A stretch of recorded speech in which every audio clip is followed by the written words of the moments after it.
be a very happy and a vibrant day. Myself Sushmita Sahu, and today I am going to take a very interesting chapter, Forest, Our Lifeline.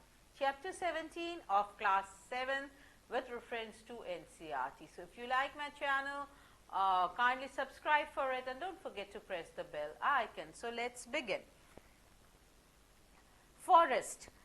Forest is the dynamic living entity. This word I will explain you in my later slides that why they are called dynamic living entity, and they are the lungs and the green lungs and water purifying system in nature. And by class 7th you might be understanding that what forests are and how do they help. They are the habitat of the wild animals, and they many animals, they reside in these forests and they have their reproduction, and then they multiply, and then they are how they fight for survival of the fittest, and this all is going not only in animal kingdom but in plant kingdom also in the forest. Now let us see some forest trees.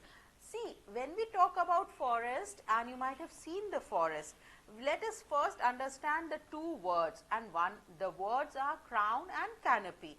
Now what does crown means? Crown, it's not the crown of a king, it is like that. It looks like that. The branchy part of a tree above the stem is called as crown. And what is canopy now, the other word? The canopy, the tall trees look like a roof over the other plants, and this way in the forest they form a canopy. That is, they are forming a green roof out in the forest. And then there are many stories also, that the story is the top floor, that is the very tall trees forming the area.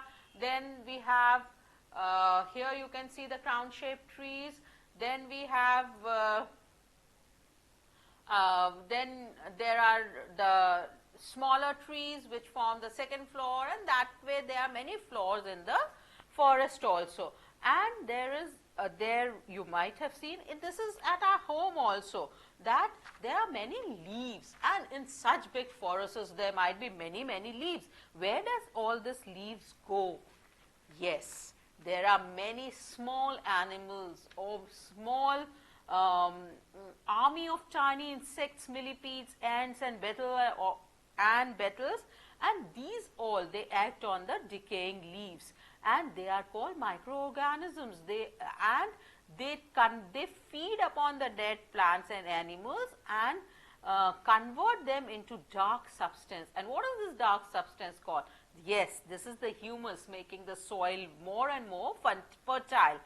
Or microorganisms which converts the dead plants and animals to humus is known as decomposers. So here we have the decomposers also. And trees, there are many trees in forest, and the trees, they help in releasing oxygen through the process of photosynthesis. That's why they are our lungs.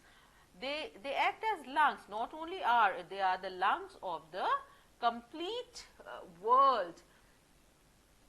And now let us see the interrelationship of plants, soils and decomposers in a forest. Before this, let us see one more thing, and that is how much we are dependent on forest. Yes, we are getting so many things from the forest. With that, nowadays the luxurious Ayurveda is also comes from the forest. So now let us see that what here you can see canopy and understories in a forest, and now let us see the interrelationship between soil and decomposers in the forest. So you know that plants, they help to retain the soil, their roots, they hold the soil.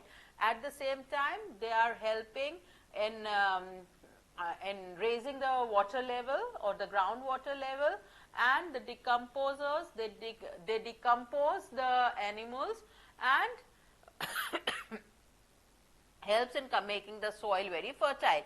At the same time, we also know the animals, they disperse the seeds from here to there for pollination, and the seeds of certain plants help the forest to grow. They help the forest to regenerate. The decaying animal dung also provides nutrients to the seedlings to grow, and this is the way the forest regenerates itself, and they keep on regenerating themselves so that they can live. That's why I had called at the beginning that they are dynamic living entity. You know, the decomposers help by maintaining the supply of nutrients of the growing plant in the forest. Therefore, the circle goes on, and therefore, the forests are called the dynamic living entity, full of life and vitality.